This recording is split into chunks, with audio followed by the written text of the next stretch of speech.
In sports psychology, we talk about being in this zone thing all the time. Being in the zone, right? It's the place to be. But we kind of want to know more categorically what we mean by that. And this is where I kind of really want to draw your attention to before we get sort of into the nitty-gritty of this. And that is that the theory we're going to look at now claims that best performances, so that is you at your absolute potential best performances occur at, what do you think is going to come here? A bandwidth of arousal / anxiety. Now, I've written that down, and it's really the heart of the theory we're going to have a look at now, and I wonder if you're any the wiser at what it is that I'm sort of banging on about here. And to help you, in case you're not sure, I want to immediately draw your attention to this little model here.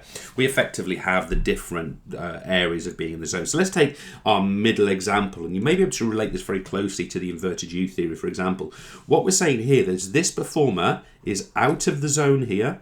They are out of the zone here, but they are in the zone at this bandwidth, and that bandwidth could be described as moderate IZOF, okay? So the individual zone of optimal functioning for this individual is moderate. Now, you might want to be starting to considering what this means for this individual. Does it mean that they're sort of neither introverted or extroverted to the extreme? Does it mean that they're taking part in a skill which has got elements of both gross and fine skills? Does it mean that there's something in between an autonomous and a cognitive stage learner? We could call them associative. All those things might be the case. Whereas in this top example here, we're saying that they are out of the zone here, but they are in the zone at low IZOF. Now, does this mean that this is a novice or a beginner, or they're taking part in a fine skill like archery? Maybe so. Whereas over here, we're saying this is out of the zone for this performer, and they are in the zone at high IZOF. Now, this might be someone who is doing weightlifting or is about to perform a really big tackle in rugby, or for example, they're a very experienced performer, or they like performing in front of a really big crowd. This is what brings their dominant response about.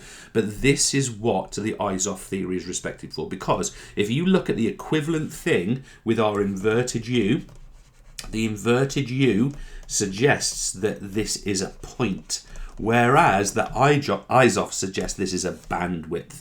Now, one last point, so you got a whole area is what I mean here. Now, one last point is that this is both associated with anxiety and arousal, so I want to put that point in there, and of course that's going to vary from person to person. So this is what we mean through IZOF. Now, I also want to now characterize being in the zone. So if we manage to find ourselves, let's say as a moderate IZOF in here, what will that be characterized by? What will be going on? Well, first of all, this person's going to have up arrow, very high concentration. Okay, now we can look at that in terms of selective attention and cue utilization. They're going to be ignoring and filtering out irrelevant stimuli and attending to those things that are important.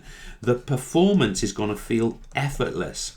Now, you might have experienced this kind of thing before, where you can just go, right? You can just do. It's just happening for you on that day. You're having that dream day. That effortless performance, is coming out.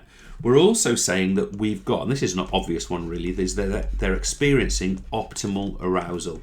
Now, you can take that further and to say, okay, maybe there's optimal kind of somatic anxiety, so there's a right amount of somatic kind of physical tension, but their cognitive anxiety is very, very low. That would be quite likely in this scenario. They're also experiencing what we describe as automatic control. Now, this is a sort of a notion that we borrow from a different theory called peak flow by a crazy theorist called Mihai, but we don't study that here.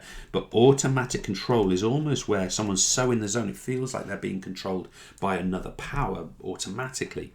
We can describe them as being in total control. Again, try and reflect whether you've experienced this in your sporting performances or not. We can also say that they experience very high levels of motivation.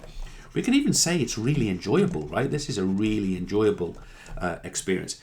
And we can also say it's best performance. So it's when that best performance comes out, the world record breaking run or jump, or the final that's won comfortably, or whatever it happens to be. This is how we characterize being in the zone, as my tablet in the background thinks that I'm talking to it when I'm really not. Does that happen to you too? I thought you might find it interesting. Thanks. Hope that's helpful. Cheers.